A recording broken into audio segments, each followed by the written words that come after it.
করা জায়েজ আছে কিনা এই প্রশ্নের উত্তরটা দিব না, দিলে আপনারা আমার প্রতি অসন্তুষ্ট হবেন। সুতরাং প্রশ্নের উত্তরটা না দেওয়াই ভালো।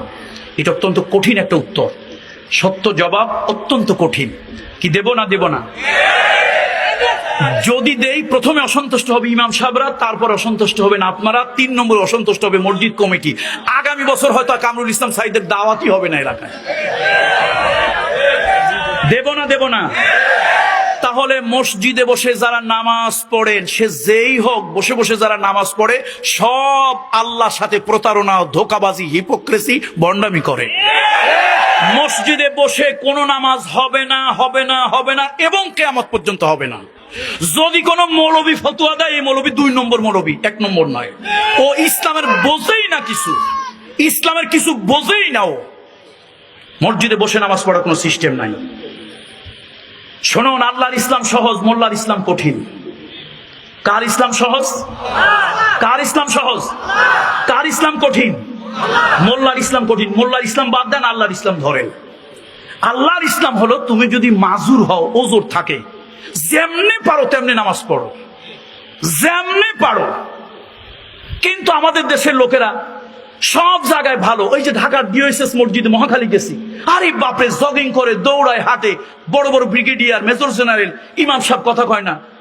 সবগুলি মসজিদের ভিতরে আগের কাতারের ম্যাক্সিমামটা চেয়ারে ভরা। আমি বললাম এগুলি সব জ্বালিয়ে দাও, পুড়িয়ে ফেলো ওগুলি সব। এই ভণ্ডামি এগুলি। তুমি দুনিয়া হাঁটার সুযোগ পাও, দুনিয়া ভর চড়ে বানানোর সুযোগ পাও, আর মসজিদে গেলে খোড়া হয়ে যাও, পাইছো করি শয়তানি।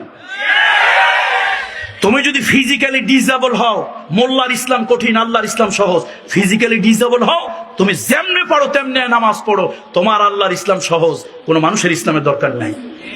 পশ্চিম দিকে কেবলার দিকে পাও দেওয়া বেয়াদবি।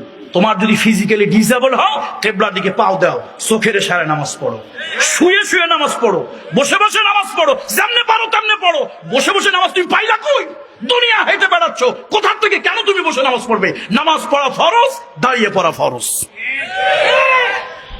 বলতে পারেন হুজুর আমি বসতে পারি না, হ্যাঁ এটা একটা ওজর। অথবা আমি দাঁড়াতে পারি না, এটা একটা ওজর। আর আল্লাহ তো ওজর মানে। তাহলে আপনি দাঁড়াতে যদি অক্ষম হন, বসে বসে পড়েন, শুয়ে শুয়ে পড়েন, কোল বালিশে হেলান দিয়ে পড়েন। কিন্তু সারা দুনিয়া আপনি হাঁটতে পারছেন, সারা দুনিয়া হেঁটে আসতেছেন, মসজিদে একটা চেয়ার নিয়ে বাবুর মতো, শাহানশাহর মতো আপনি বাদশার সামনে বসে আছেন। আপনার কি একবারও দিলে ভয় হয় না? এত বড় বেয়াদব আপনি। নামাজ শুনুন, শুনুন, নামাজ পড়বেন দাঁড়িয়ে দাঁড়িয়ে। নামাজ পড়া ফরজ, দাঁড়িয়ে পড়া ফরজ। আপনি যদি কোমর বাঁকা করতে সমস্যা হয়, ডাক্তার পরামর্শ দিয়েছে, আল্লাহ কঠিন নয়, আল্লাহ কঠোর নয়, আল্লাহ কঠিন নয়, আল্লাহ কঠোর নয়। আল্লাহ তাআলা কোন বিধান বান্দার উপরে চাপিয়ে দেননি যেটা বান্দার পালন করা অক্ষম। লা ইউকাল্লিফুল্লাহু কি নাফসান ইল্লা উসআহা লাহা। আমার জন্য যেটা অসম্ভব, আমি রোজা রাখতে পারি না, দুনিয়ার সব মৌলবী একদিকে ফতোয়া দেখ, বাদ দাও সব মৌলবীর ফতোয়া। আমি রোজা রাখতে পারি না, আমার মালিক আমার প্রতি সহজ, এই বান্দা রোজার হক আদায় কর, ইজ্জত কর, তুই রোজা ভেঙে ফেল।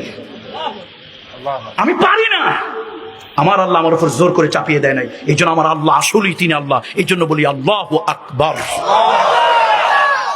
আমার আল্লাহ আমার উপর কখনো কোনো জোর করে না, কখনো কোনো জোর আমার আল্লাহ আমার উপর করে না। আমার আল্লাহ আমার প্রতি সব সময় দয়া করে, সৃষ্টির উপরে সব সময় দয়া করে, করুণার চাদর দিয়া তিনি সৃষ্টিকে ঢেকে রাখেন। সুতরাং আমি বসতে পারি না। আল্লাহকে তুই বান্দা, আমি তোর, তুই যেমনি করিস, খালি মাথাটা দাঁড়ায় দাঁড়ায় একটু নিচে করবি, ইশারায় সেজদা করবি, আমি আল্লাহ ধরে নেব, আমি আল্লাহ ধরে নেব। তুই সেজদা করছিস, তুই রুকু দিয়েছিস, আমি আল্লাহ তোর প্রতি সন্তুষ্ট হব। আমার গোলাম বসতে পারে না, মাজাটারে ভাঁজ করতে পারে না। আমার বান্দা দাঁড়িয়ে দাঁড়িয়ে আমার কাছে আসামি হয়ে আছে, আসামি হয়ে আছে। আমার বান্দা মাথাটা একটু নিচে করে সেজদার একটু ইশারা করতেছে, এটাই আমি আমার বান্দার সেজদা ধরে নিলাম। সুতরাং নামাজ দাঁড়িয়ে পড়া ফরজ, নামাজ পড়া ফরজ, দাঁড়িয়ে পড়া, নামাজ পড়া ফরজ। কি অবস্থায় পড়া ফরজ?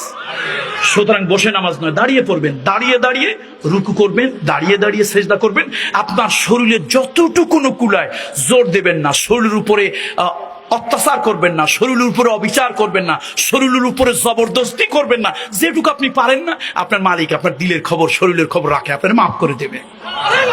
কি কিন্তু আপনি সারা দুনিয়া হাঁটতে পারবেন, মসজিদে গেলে একটা চেয়ার নিয়ে শাহানশাহর কাছে গিয়ে ঠাস করে বসে পড়বেন, এই বেয়াদবি একদম চলবে না। হ্যাঁ, আপনি দাঁড়াতে পারেন না, কি করতে পারেন না? ফিজিক্যালি ডিসএবল, দাঁড়াতে পারেন না, আপনি 2 কোটি বার বসে বসে নামাজ পড়বেন, কোনো সমস্যা নাই। কিন্তু কখনো কোনো নামাজ বসে হবে? বলুন, বসে হবে? নামাজ কি কোন অবস্থায়? দাঁড়ানো অবস্থায়। আর যদি দাঁড়াতে অক্ষম হয় তাহলে শুয়ে। কেমনে শোবে? পশ্চিম দিকে তার পা দিয়ে দিবেন, কেবলার দিকে, কাবার দিকে তার পা দিয়ে দেবেন, চোখ দুইটা কাবার দিকে থাকবে, কেবলার দিকে এরকম পা দিয়ে, হাত এরকম দিয়ে এশারায় সে নামাজ পড়বে, এশারায় রুকু, এশারায় সেজদা। মালিক তার এই চোখের পর্দা, চোখের পাতা দোলা নেই, মালিক তার পুরো সালাতটাকে কবুল করে নেবে। রাগ করলেন ভাই? এই ওয়াজ দিলে তো হুজুরের চাকরি থাকবে না, এই ওয়াজ দিলে তো আনসারী সাহেবের দাওয়াত হবে না। বাংলাদেশের অধিকাংশ মসজিদগুলোর মধ্যে চেয়ার। কেন ঢুকবে মসজিদে চেয়ার? তুমি কে নবাবজাদা? তুমি কে? কোন নবাবগিরি মসজিদে চলবে না। দাঁড়িয়ে দাঁড়িয়ে নামাজ পড়ো। যদি একেবারেই দাঁড়াইতে না পারো বসে পড়ো, বসে না পারো শুয়ে পড়ো, শোয়াও যদি না হয় ইশারায় পড়ো। এটা আমার আল্লাহর ইহসান, আমার আল্লাহর করুণা। যাক, কথায় যদি কেউ ব্যথা পেয়ে থাকেন মাফ করে দিয়েন, কথায় যদি ব্যথা পেয়ে থাকেন মাফ করে দিয়েন। একটু কঠিন ভাবে না বললে পাবলিক মানতে চায় না।